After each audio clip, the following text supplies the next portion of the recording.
I'd like to welcome all of you to Keys to a Successful Nonprofit Executive Leadership Recruitment Process, the 5 key stages of the executive search process. This is one of the DCM Associates Spring Webinar Series for 2022. Thank you for joining us. And I would like to introduce our speaker today, which is Dennis Miller, DCM Associates Founder and Chairman. Dennis is a sought-after speaker for the nonprofit sector and a leadership coach, and he has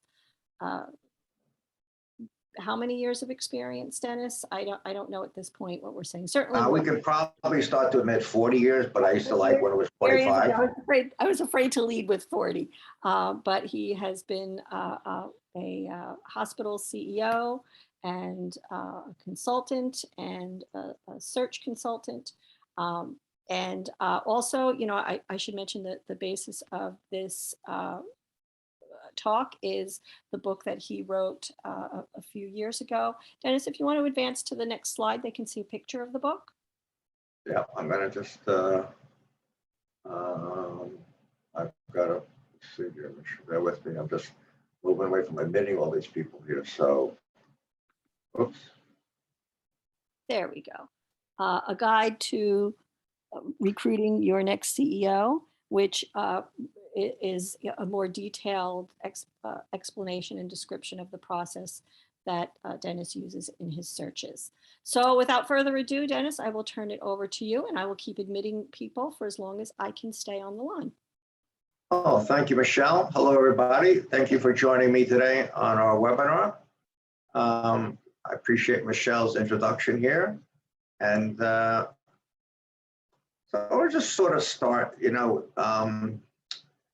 when I wrote the book, A Guide to Recruiting Your Next CEO, the Executive Search Handbook for Nonprofit Boards, I think it was estimated that probably 50 to 70% of nonprofit executives will be retiring over the next 3 to 5 years. I'm just curious if there's a way for you to, I don't know if you could wave your hand or just, you know, acknowledge that. I'm sure that how many of you know somebody who's retired in the past 3 years, and how many of you know someone who's going to retire in the next 2 to 3 years? It is it's an amazing number of people. It's an amazing number of people.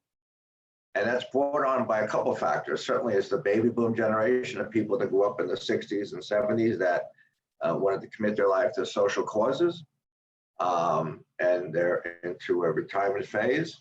There's people that have been in the business that just sort of maybe burnt out and they want to do something else. And there's those that want to get into the business that may be in the corporate world. And then there's just those boards that want to seek new level of skill set and competency to deal with the challenges today. So my first point here is just regardless of whether you're recruiting for a CEO, a COO, a CFO, a chief development officer, any chief executive position, whether you're going to try to use your own internal resources, where I'll get to, or you're going to engage an experienced search firm like ours or others, well, I'm going to address the 5 stages of an effective executive search process here. Just a little bit about ourselves and a little more of my background. Yes, I started my company in January of 2005 with Michelle, almost 18 plus years ago. We now have a team of 12 going on 14 national offices in the Northeast, Southeast, and West Coast. We are members of the Network of Nonprofit Search Consultants, which is the top 50 search firms in Canada and in the United States. And we're also members of AESC, which is the International Association for Executive Search and Leadership Consultants here. I wanted to just kind of review with you the 5 stages. The first stage of a search is when you need to, whether you're doing it yourself or using a firm like ours or others, you don't want to just take a job description and start posting it and hoping people apply, because whether your current CEO has been in their job for 5, 10, 15, 20, 30, or 40 years, the challenges that you are facing and going to be facing are very different than what's been faced before. So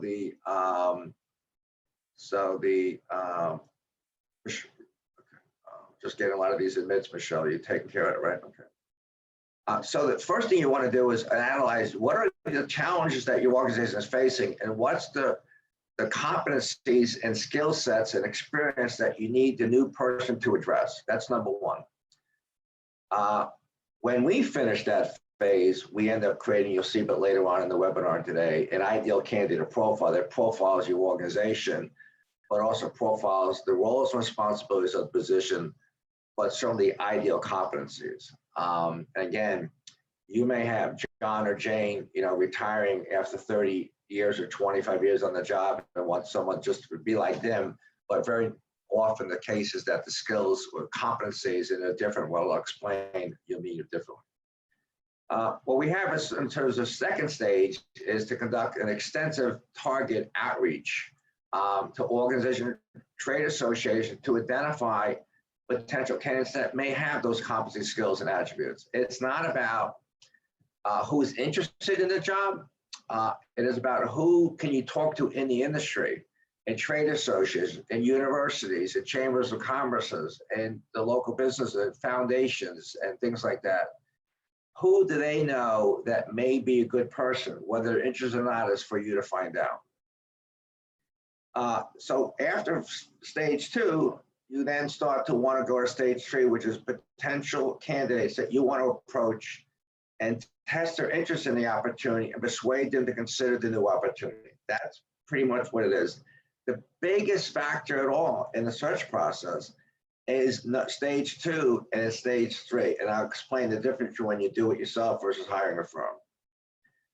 Our fourth stage, the stage that you should all have, is when you present the most qualified candidates to a client after conducting extensive in-depth interviews and personality assessments and evaluations. That is something that it's very important to do, and we're going to go over that as well here. It's interesting. This morning, I got an email from someone from about 8 months ago that wanted to propose to do a search. They got back to us and said they were going to do it themselves. It's fine. And then this morning, I got an email saying, Dennis, we tried, we had no success. We'd like to talk to you. Stage 5 is when you complete the search. Oftentimes, we're involved in negotiating the offer versus having your own organization negotiate the offer and spending kind of human capital, emotions over over $1,000 or how many vacation days, things like that. But it's really important here to see the word onboarding. More than 50% of nonprofit executives receive no onboarding whatsoever. Pretty much told, here's the keys to your office, here's the bathroom, and here's where you can get a lunch. Okay. So it is really, really important here. It's really, really very important here about an onboarding process. Okay. So the major decision for you to make is knowing that there's 5 stages of a search. Can you do it yourself? And do you have the time and energy to do it? And what that's involved? So I understand that there's a fee involved, and our fees are 25% of the base salary, or others are similar or more or whatever. And I know it's a big expense to most people, but it is probably the most important thing that you as an organization are going to do, hiring your either CEO or someone in your executive staff. It's an investment to make. So can you do it yourself? You can, but it involves not just posting on your website or going to these other, things like Indeed and Top Job Recruiter or Hot Jobs and all that stuff that you have there nowadays in social media and posting a job, because you're going to get a lot of people, but a lot of them have no experience whatsoever, just applying for a job. And we've had it on more than dozens of occasions where a board says, well, we think we can do the outreach. And I said, fine. And then you wait 60 days and they haven't done anything. They haven't done the outreach. It's the outreach aspect that's the challenge here. Is how do I contact people? Who do I talk to about trying to identify, who could be the right behavioral healthcare CEO in Indiana? Who do I know in Indiana or Mississippi or anywhere? So do I have the time and energy? Now, it's very important to talk about when you do it yourself or posting jobs, it's passive.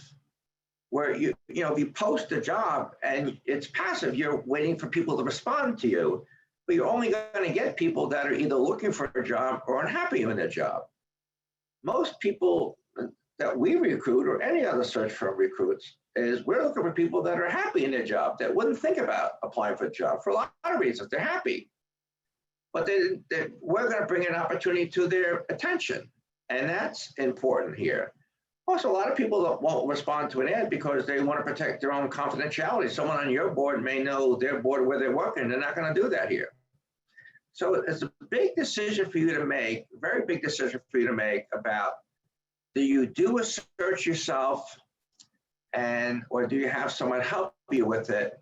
And that's a decision for you to make on your own. The biggest challenge that you're going to have won't be interviewing candidates, is getting candidates that are qualified, not just unhappy in their job. That's a big piece of it. All right. When we conduct organizational assessment of stage 1, stakeholder interview questions, and what we do and what we recommend anybody does is before you launch into a search, again, you don't want to just take the job description and post it and send it out through emails or whatever. And you want to get a sense of where they're going. So the first thing you want to know is, what's their strategic vision? What's the number one strategic challenge or issue that's on the desk of the next CEO, executive director, or it could be CFO, COO. I'm going to use the word CEO a lot, but it involves any C-suite position.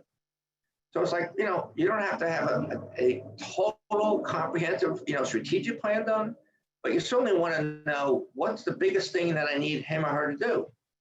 So, what comes first, the chicken and the egg here?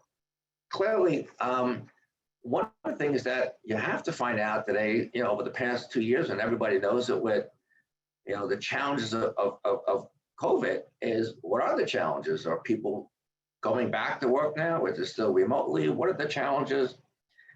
We want to ask our clients in this engagement process, what do they feel are the competencies, experiences, and qualifications that the new person they must possess? What are they?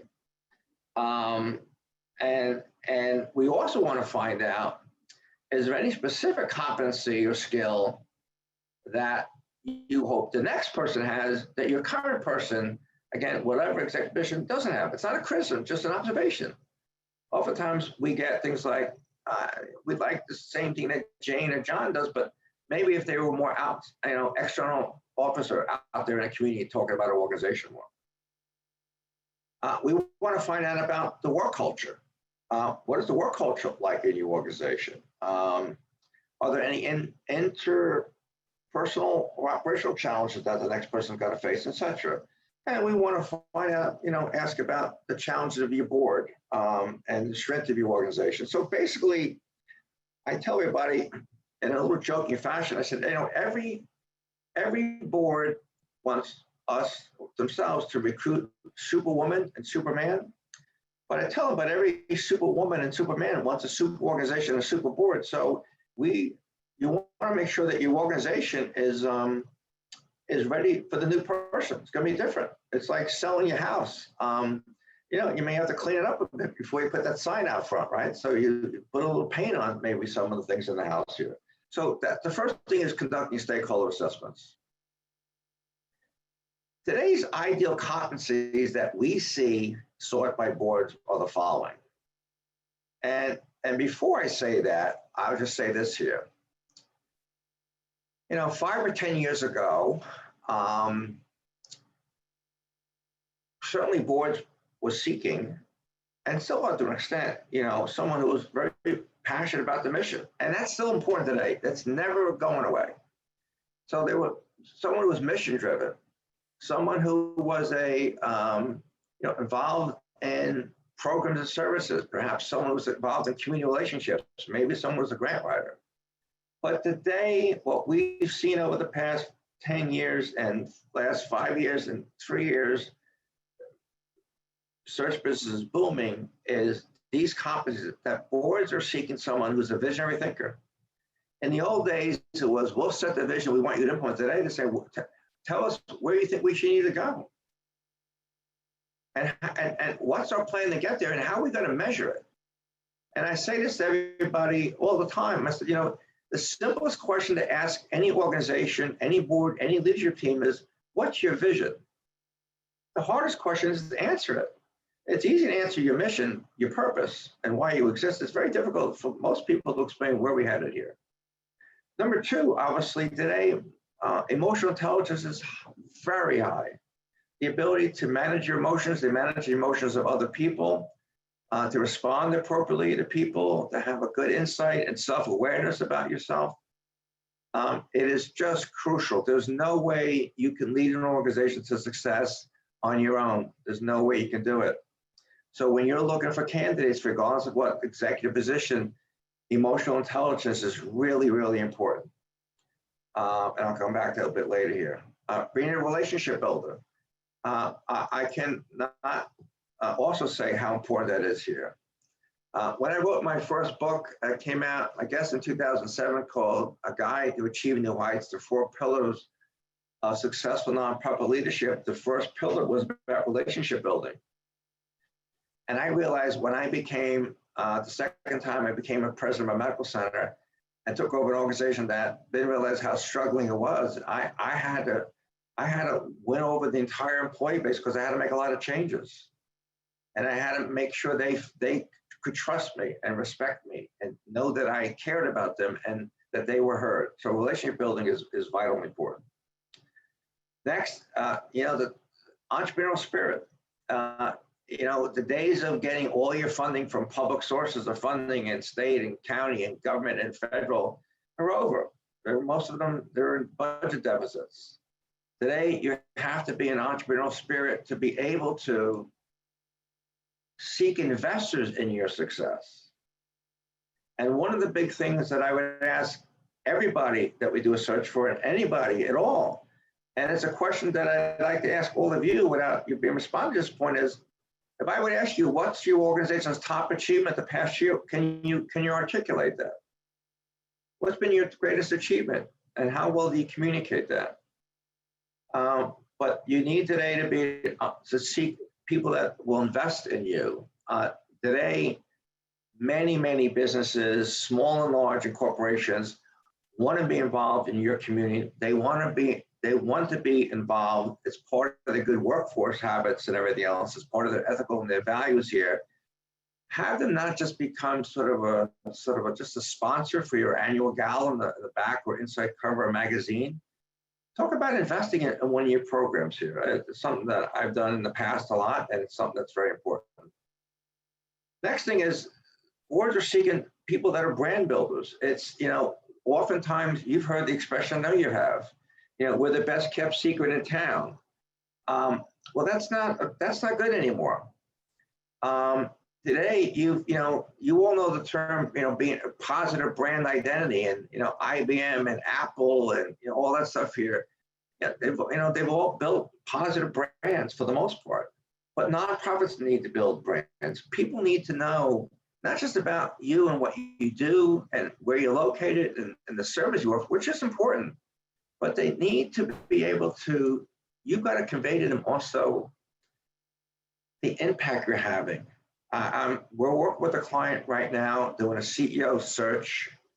And one of the things I said to the organization is that one of the things you got to do better than the next person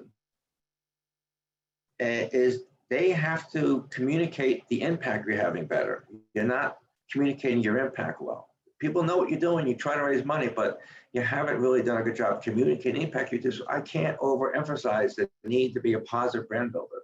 And you want your executive team at every level to be a thought leader. So they are invited to be on the local town hall meeting about something, or in the county or a nonprofit trade association to be a thought leader.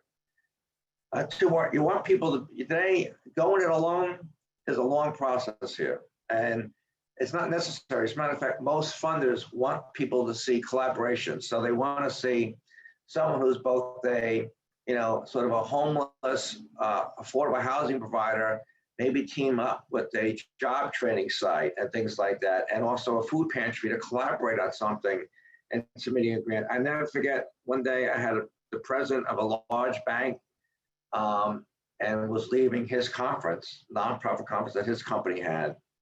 He said to me, Dennis, he goes, all these people, they don't collaborate. We got 8 kids with cancer programs. We got 8 this with that programs. No one's collaborating. I said, it's true.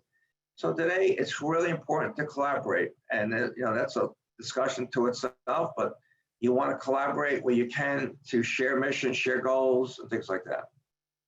Last but not least here, today, you've got to be an inspirational motivator. It's tough. It's very difficult. I don't have to tell you how difficult it is. You're out in the field. You know the challenges of staffing and COVID and the work pace and what you can afford to pay. So those are some of the things that when you're doing a search, is that whether you're doing it on your own or not, you need to know what competencies that you need to have and put into your profile.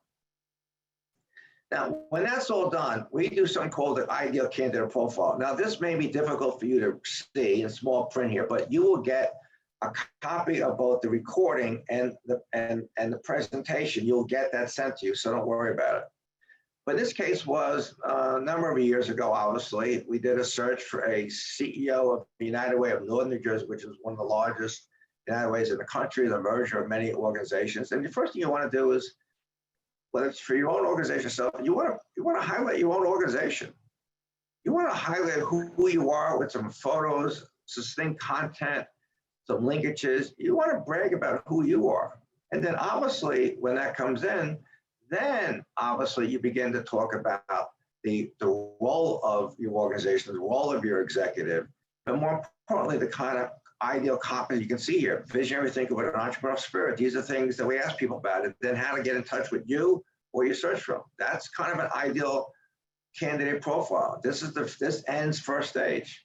This is when we talk about the 5 stages, completing this and having a client approve this, and then promoting this throughout to all of your contacts you have in your email system or your LinkedIn or social media pages. This is the end of stage 1 here. This is another example of a COO search we did for an organization. And by the way, if you don't know, we do all of our work is in the social service sector. We do a ton of work with intellectual development disability providers, children and adults residential. We do a massive amount of work in behavioral health care and addiction services. We do a lot of work with children and family services, the alliances and social current across the country. We're strategic partners with most of the major nonprofit trade groups here, and we also do a lot of trade groups, trade associations as well. So nonprofit trade groups here. So that was an example of what a profile looks like. I gave it to you. You can sort of model for that here. Okay. Now you say, all right, so now we know the profile. Now we know what we're looking for. It's, we're modifying it. Jane and John are retiring or leaving after 10 years or 25 years. But we know that the challenges are different. So now we know what we're looking for. How do we get them? Well, this is where the rubber hits the road. This is why I said, do you do it yourself or have someone else there? This is when you need to have someone or others, be able to reach out to key sector leaders, your trade groups, your chamber of commerces, your industry or your government officials, your state association people, the people in your banks, people that serve in the nonprofit world, the CPA firms of the world, all that, the people that support you, the foundations of the world, corporate giving executives. Who do they know? Who would they know that you think that may do a good job? I said this before, I get this a lot. When I get people who say, I'm not sure who's interested. I say, I'm not interested who's interested. I'm interested who do you think would do a good job? So this is a big step. And the question is, and this is where the rubber hits the road, can you do this yourself? Do you have somebody and people who can do the outreach to all these leaders, similar mission organizations, trade associations, and everything to find not who's interested, but who will be ideal candidate And certainly your social media is important, but it's not the end all be all, but you certainly want to be, it's like detective work. I oftentimes describe what we do as detective work. You're out there trying to find somebody. And that's the challenge where people say, we'll do it ourselves. And it's not successful most times. Well, once in a while it can be. I'm going to take questions also at the end here. Now, the third stage of the process is obviously candidate screening. Once you've done stage 2 and you've done a lot of outreach, it never stops, by the way. Candidate outreach technically never stops until someone accepts an offer of employment. But you certainly want to see a resume and a cover letter. And resumes and cover letters are important. Now, cover letters should be, you advise you can't, cover letters should be something that they want to highlight things that may not be just readily visible from a resume. They want to bring something in that is important, that matches their profile. And it's really very, very important here. And then like you will, or what we do, is that based upon all the outreach we've done and resumes and cover letters that we've required that people have sent to us, we'll determine that who do we want to interview. And when we do those interviews, I suggest a couple of things here. At the executive director level, you're probably going to want to, at any level, I would say start with 2 people. If it's not your CEO, if it's someone else, you may want to have your CEO and HR person do the interview, and then do that first before they, you admit them to the staff and the other leadership team members. If it's a CEO, I highly recommend you have a search committee of someone in the area of probably about 5 people, but not more than 7, and sometimes it's as low as 3. But have a group of people on the search committee, and generally speaking, we got that. They should be board members. They don't have to be board members. It could be a HR consultant from your community that could be on your search committee.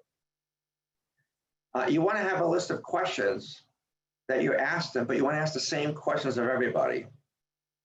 And figure if you're going to interview someone for about an hour, then you have about maybe 10 or 12 questions that most you can ask them, so you can get done. And you want to make sure also that they have a chance to ask you questions here. Now, one of the things that we do, we have an assessment tool. We have something called the Teleshop Max assessment, which I'm going to show you. We can measure personality and leadership traits. They're your DNA, and I'm going to get into, and then certainly we do references. So let me talk about that here. And again, when you are conducting interviews for hiring somebody, I recommend we have a matrix that I'm providing to you as part of this webinar. You want to ask them questions, at least 1 or 2 that deals with their experience in leadership. You want to ask them questions about strategic thinking. Give me an example is there a strategic initiative that you led that didn't go well? What did you learn from it? Is a great question to ask. Have you ever come across something where there was an obstacle and you had to overcome it? How'd you overcome it? Things like that. So you don't want to be asking yes or no questions, like yes, or, you don't want to yes or no answer. You want to engage them. And so you certainly want to ask them about how they are with interpersonal relationships. That's very important. We talked about that earlier in the webinar about the idea about being, emotionally intelligent and a relationship builder. So that's really crucial here. You want to talk about their experience dealing with boards. That's very important. Their communication style, and everything else comes down to when you're meeting with people, the cultural fit. Do you feel they'll fit in here? Again, we do work across the country and see a lot of people that most times they can fit in, but it's, we had a gentleman recently that was from Australia. He moved up and worked in New York, and then we met him, and he became the CEO of an organization in Kentucky. And I tease him at Benny about his Aussie accent, but he's fitting quite well. But you got to feel is a good fit. You see yourselves work with those people. Now, here's the interview matrix that I'm providing to you again as a courtesy. It is copyrighted, so I'm telling you can use it, but it is copyrighted, so be careful there. But here's an example that it's not exactly a score sheet, but you can see there's a list of various questions under relationship building, business board relationships, leadership, strategic thinking, communications, and you can kind of just, pick out which ones you want to ask for which ones you want to ask for that candidate, but ask all the candidates the same question. Don't change them up. If you agree to going to interview 5 people, 4 people, 6 people, 8 people, make sure that you're asking all of them the same questions, okay? And then, and you can have some notes on yourself. That's kind of what we provide to our clients here. I hope that helps you out here. Also, you want to engage them in a conversation. It's not just about, you're not just, the police department like interrogating them. You want them to feel that there's a partnership here. And also, if some of you are candidates, you want to make sure that you're engaged in them in a conversation, and the 2 or 3 things that you want to make sure you communicate to them about you during the interview process. That's very important here. Now, let's talk a little bit about the leadership assessment tool, which we think is very important. Okay. Now, I think this one is, I can't see because I think the hieroglyphics say we'll get you the right one. But basically, it measures things like reasoning ability. It measures things like management, people contact, sense of urgency, competitiveness. And as an example, and we just dealt with a client yesterday in Pennsylvania for a search we're doing, is that this is how people are wired, their DNA. It does not necessarily mean how they behave. So an example, I know someone well who on the Telemex assessment had a very low people contact score. But that's how they're wired. But in the work setting, they're extremely extroverted and high performers. And in a social setting, very good. Dinner table, anywhere, socially very engaging. But at home, they'd rather be watching TV by themselves, reading books. That's how they're wired. And so it's just something that we provide to our clients, and we can provide to you, whether you're doing a search yourself. You can utilize us, and they're very affordable assessment tool to measure core traits. It is something that you'll learn about the person anyway, but you want to learn about it ahead of time. And also, when you use a Telemex assessment and prior to you interviewing them, there are certain questions in each section that you want to ask to be comfortable with your answers here. I don't know why it always happens on a webinar. You might be seeing it correctly, but it looks like Russian language to me right now. Okay. So oftentimes I'm asked about if we have a search committee, and I recommend one clearly. Clearly for executive director, CEO, or president is search committee. So size and competence, I said that. I think you want to, I think about 5 is about right. Depends upon the size of your board. If you got 6 people on your board, then you may need 3. If you got 25 people on your board, 5 or 7 may good. You can't have 12 people on the search committee. It's just too many. Okay. Time frame wise, on average, from start to finish, from starting phase 1 to stage 5, average searches for us are about 90 to 120 days. I've seen searches take 6 months because they had literally 11 people on the search committee and they wanted to see 10, 11, 12 candidates. You want to make sure, though, that everybody on the committee is forward thinking. I'm asked sometimes, what do I do with like the past board chair or board president? Is that a good spot for him or for her? And I say, it could be a good spot, but they must be forward thinking, not backward thinking. It's not someone who's been on your board for 20 years and they just left. You're trying to find a place for them. You need someone who is thinking about the future, knows about the future. And again, one of the books I wrote is called The Power of Strategic Alignment, a guide to energizing and maximizing leadership potential in a nonprofit. Is you want to make sure that as a search committee and as a board, that you are all aligned yourselves as to what's your vision, what are you trying to achieve, So when you're looking for someone and you're interviewing someone, you know what you're looking for. The role of a search committee chair, oftentimes it's the same as the board chair or board president.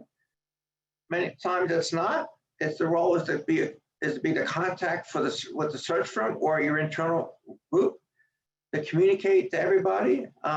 To search committee chairs communicate with me and members of our team constantly about giving it updates and timelines and where we're going and scheduling interviews. Their job is basically, if you're hiring a search firm, the search firm is taking over their anxieties and issues. The search committee that will meet and interview people does not have to spend the time, if they don't have it, doing the candidate outreach. The biggest difference between doing it yourself and having another firm like ours and someone else is, do you have the bandwidth, the time, the energy, the resources to do the outreach? That's what it comes down to. You gotta want to help them. You saw the interview matrix, we advise our search committees the question they may want to ask. It's up to them, but they're usually said 10 or 12 questions, but we advise them, and we also schedule the meetings. In today's world, the meetings are initially all on Zoom. It makes it easy for the candidates and the committee. And then obviously you are down to have certainly, at least 2 final candidates, sometimes 4, but 2 final candidates meet in person and see how they work it out here. I can't emphasize the issue of confidentiality. It can happen. You could be sued as a board member, as an employee, to say, oh, guess who, Jane or John are from down the street or other places or competitors interviewing us. Don't tell anybody, but if word gets out, and they can be put on the spot, they could lose their job. So you can't be, going and say, yeah, I know, I can tell you the names of interviews. You have to have confidentiality. It's got to be professional. Obviously, the job for a search committee is to hire the right person. Search firms do not hire the person for you. They should not be hiring. Give you advice, we'll give advice. But I never, if I'm asked, could I rank the candidates? I don't do it. Because if I rank the candidates from 1 through 4, as an example, I'm skewing you how you're going to interview them. It's you're hiring them, not us. We've had cases where, most times we're delighted who they've hired. But we've had 1 or 2 cases over the past year or 2 where they were finalists. I don't think they were the top number 1 and they hired it, but it works out here. In terms of negotiating the offer, again, you can do this yourself, but there's an advantage of a search firm doing it. So if you're negotiating with anybody in your organization for a new position here, and say a new CEO, they want another week vacation. They want to, have a car lease for 300 versus 200. Sometimes you don't want to get involved in that. You want to keep the relationship strong and good. So, but that's for you to make. Good search firms will do the offering for you and help, but they won't select your candidate. But that's the role of a search committee. Sort of last but not least here is it's very important here about onboarding a candidate. What does it mean? Think about yourself for a second. You start a new job. You as a candidate and a new executive and someone who's joining your organization, you want to make sure that they know on day 1, hey, this is the top issue we need you to face immediately. This is the chief strategic issue we need you to face in the first 30 days or 60 days or 90 days or a year. This is an issue we're dealing with. This is what's on your plate here. You want to understand the cultural, social, professional adjustments in the organization, the type of organization you are. It's very important and so who are the 2 or 5, 10 people that on day 1 or first week you want them to be introduced to, or you want them to call up and introduce themselves to? And that's both internal and external stakeholders. You want, I said this over and over again, you want to make sure they know and you know both the challenge and opportunities that are on their face here. Communication, if you're the board chair, how often you want to communicate with them? Did you want to communicate, have a monthly meeting on Zoom, a monthly coffee meeting? Did you want to talk on a phone? You don't want to talk on the web? You want to communicate by email, by text? How do you want to communicate? And you want to set some milestones. we're hoping that you, Jane or John, in the first 30 days or 90, et cetera, this is what we're looking for you to do. And let the candidate know, whoever you hire, CFO, COO, Chief Strategy Officer, Chief Development Officer, whatever, how they're going to be evaluated. And so they know what's expected of them. That's crucial. Don't, after, 6 months, you sit down with them and saying, you haven't done, you haven't done this, you haven't done that, and you never told them that's what to do here. I've seen it sometimes. It's not funny, but it's just seen that. So that's kind of how you want to onboard the process here. I think we're near the end. I think we are. And so I want to start opening us up here and start taking questions if we can. And so I'm going to, I guess you could put you can just unmute yourself and raise your hand, and I'll try to have you speak up and ask a question. Or if you'd rather to, put it in the chat room, and if you're with a friend and you don't want to say who it's about, so if you're a CEO and it's about your board chair, you can just say, I have a friend that has the issue. So whatever you want, but I'm going to take questions. Also, something else I want to make sure that you know that I do too.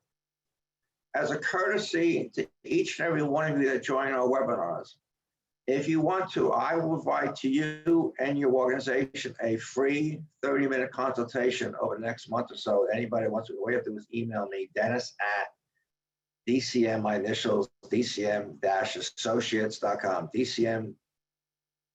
Dennis at DCM-associates.com. So let's see here. I have one question. Anybody have any other questions here before anybody have any other questions here? Let's see here. Anybody here? Am I missing anybody here? Any questions here? Let's see here. Let's see here. I'm assuming there's some questions here someplace. So let's see here. I want to make sure there's recording it. Again, is there anybody that'd like to ask a question?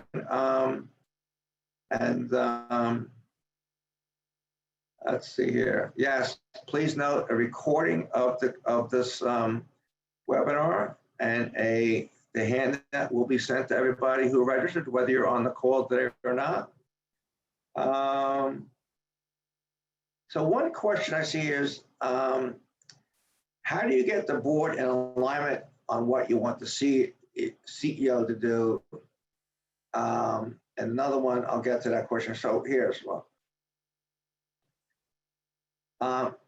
We all, every day, and I know the work you did because I've been working for you and representing you for, I hate to say, almost 40 years. I began my career. But it's really, really important to be aligned, strategically aligned, that you're not in silos, which is, you all know what a silo is. You got finance in one silo, HR in another, executive, facilities, healthcare, outreach, etc. You want to make sure as the board chair or the board and or the CEO that everybody is very, very clear where you're headed and what their role and responsibilities are. Who doesn't? 2 nights ago, I flew in and I did a very comprehensive 3-hour board workshop on how to become a high-performing nonprofit board. And so the most important thing is to everybody be clear about where you're going, your vision. I'm going to tell you, in all honesty, that about 90% of nonprofit organizations don't have a clear, compelling vision. It's not a criticism, just an observation. And so what I asked this group the other day was, and this group dealt with, again, intellectual development disabilities for adults. I said, what would be the national standard of care? What would be the thing that would recognize you as being the national standard of care? What would that be? And that might be my vision. But what my vision be, I don't know.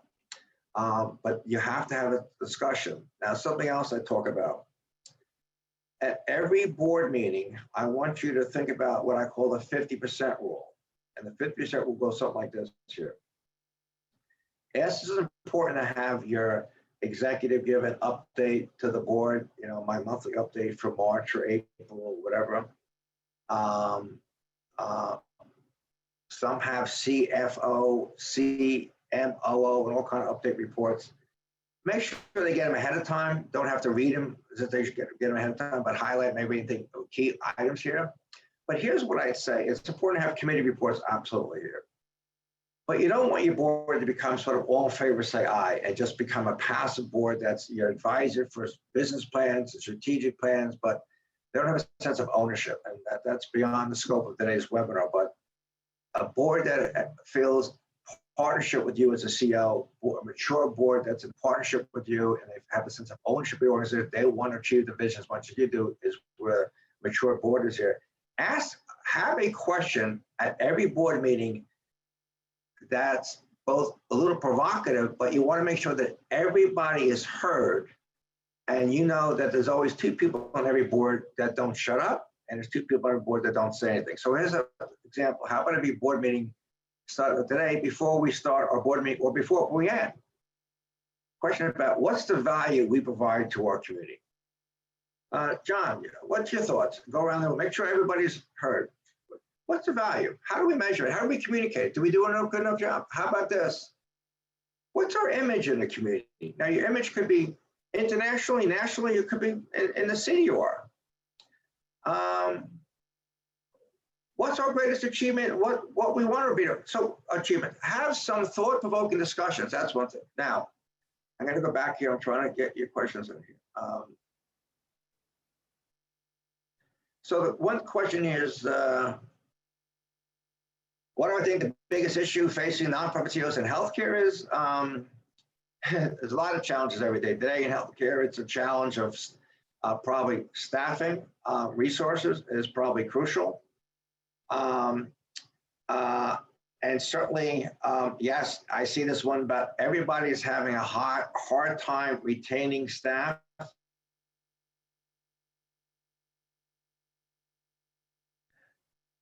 It's a little outside the scope, but I'm happy to do this for you. Think about it. Why do most people leave an organization? They don't leave because of the money. You might think they do, but that's the third reason. The main reason, workshops on this, and we can do workshops for you and your organization. They leave because they don't feel two things. They don't feel they have a career path in front. They don't see an opportunity. They feel stuck in a job that's not rewarding. They don't feel cared for. They don't feel they've been heard. They don't feel their voices matter. The fact of the matter is, you look at half the people that are out on workers' compensation, not out because they really hurt their back. They hate their supervisor. So the one thing you can do is create for everybody in your organization is a career path. Now, we did a webinar in the fall that should be on our website, and I don't think it's in our spring series, but how to assess, identify, and retain talent. And we have programs for that. One of our colleagues is Alan, former Chief Learning Officer with Johnson & Johnson, that small company that made Band-Aids and Tylenol. And we have a whole thing about how to retain staff. It's crucial. But I know that when staff feels cared for, when they feel connected, when they feel liked, loved, and respected, they're going to stay. When they don't feel that, they're going to leave here. I'm retiring. I think they may be struggling to find, let's see here.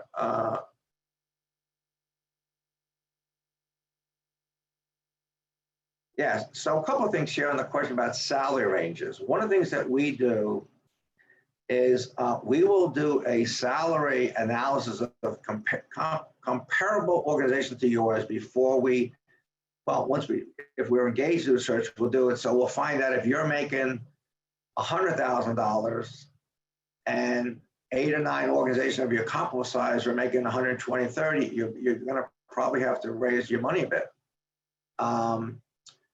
We do searches for all sizes. We do search for organizations that I did a search recently for an organization that had $300,000 in revenue.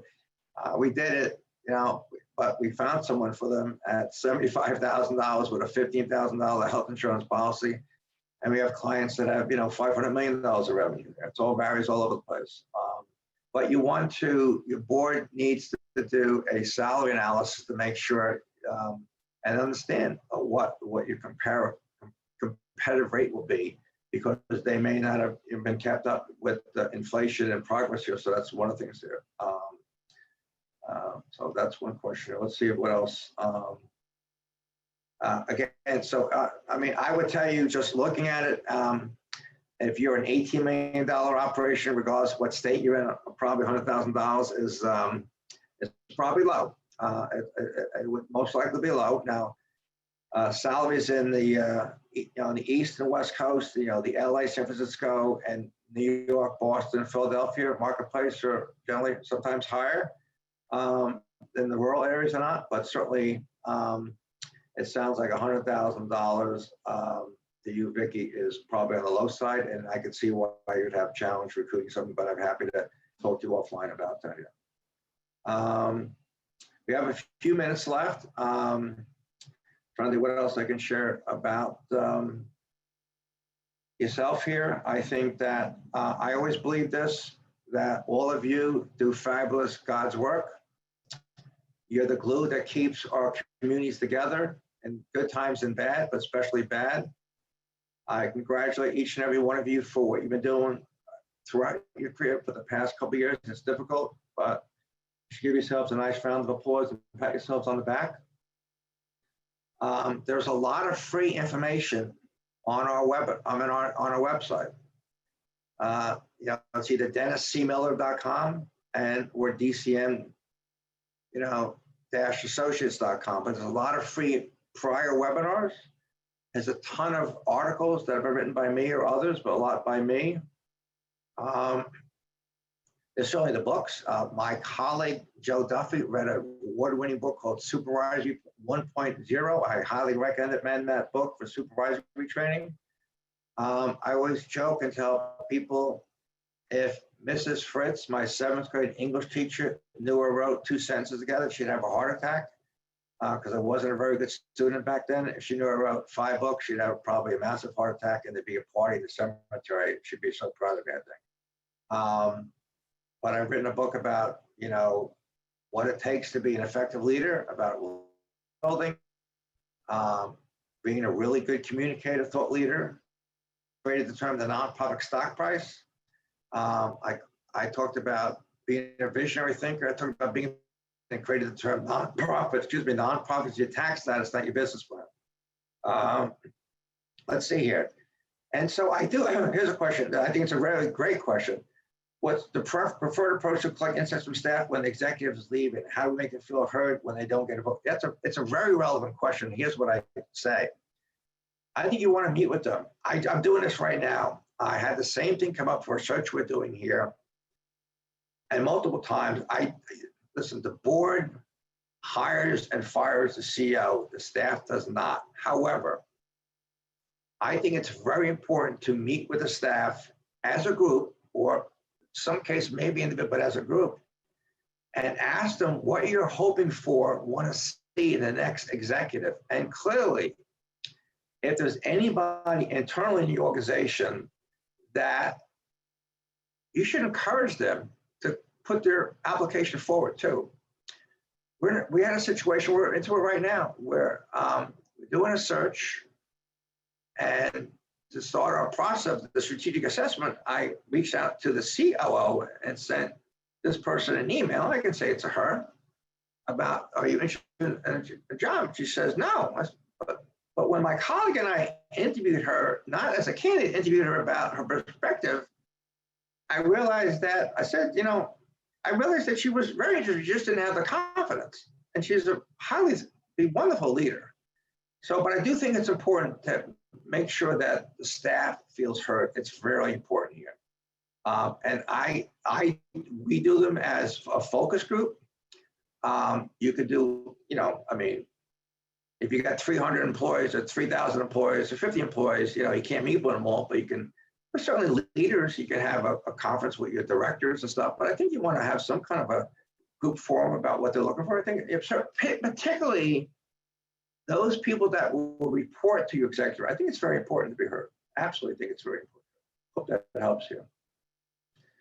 Got about another minute or two for anybody else here. Let's see here. Anybody else?